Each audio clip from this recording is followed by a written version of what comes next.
కోరుకుంటున్నారన్నదే ఒక అయోమయంలో ఉన్నది. ఎందుకంటే 2014-19లో చెప్పిన వాటిట్లో చాలా వరకు చేయలేదు. డ్వాక్రా రుణమాఫీ గానీ, సున్నా వడ్డీ రుణాలు గానీ, పావలా వడ్డీ రుణాలు గానీ ఇవేం చేయలేదో పసుపు కుంకుమ కింద ఇచ్చారు. అట్లాగే రైతు రుణమాఫీ అన్నటువంటిది కూడా నామమాత్రంగానే చేశారు. అప్పుడు 85,000 కోట్లు అయితే 18,000 కోట్లు ఎంతో చేశారు. అది కూడా స్కేల్ పెట్టారు. ఇలా చాలా తేడాలు వచ్చినాయి. అయితే వాటన్నిటి మధ్యన దాని వలన అంటే మాట చెప్పి మాట తప్పారు కూడా. పెన్షన్ అయితే పెంచారు అప్పుడు కూడా. ₹1000 పెన్షన్ చేశారు. మళ్ళీ చివరిలో 2,000 జగన్ ఎప్పుడైతే పాదయాత్ర చేశాడో పాదయాత్రలో 2,000 హామీ ఇవ్వగానే ఆ 2,000 హామీ కూడా చంద్రబాబు గారు ముందే అమలు చేసేశారు. తద్వారా ₹250 పెన్షన్ ₹2,000 దాకా తీసుకెళ్లారు. అంటే ₹1,750 చేసుకొచ్చారు. బట్ మిగతాయి జరగలేదు. అదే సమయంలో పబ్లిక్ అయితే ఎక్స్పెక్ట్ చేశారు.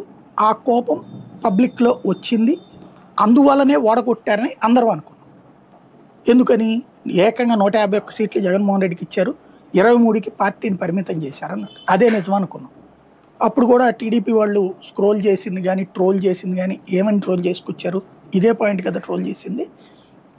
ఉచితాలకు ఆశపడ్డారు, ఎంగిలి మెతుకులకు ఆశపడ్డారు, రాష్ట్రం బాగుపడాలంటే ఉచితాలు కాదు, ఇట్లాంటి స్టేట్మెంట్లు ఇస్తూ వచ్చారు. దాదాపుగా 1-2 ఏళ్ళు అదే చర్చ జరిగింది. ఆ తర్వాత ఉచితాలు లేకపోతే జనం రారేమో అన్న ఉద్దేశంతో ఎవడబ్బా సొమ్మిచ్చాడంటూ జగన్ని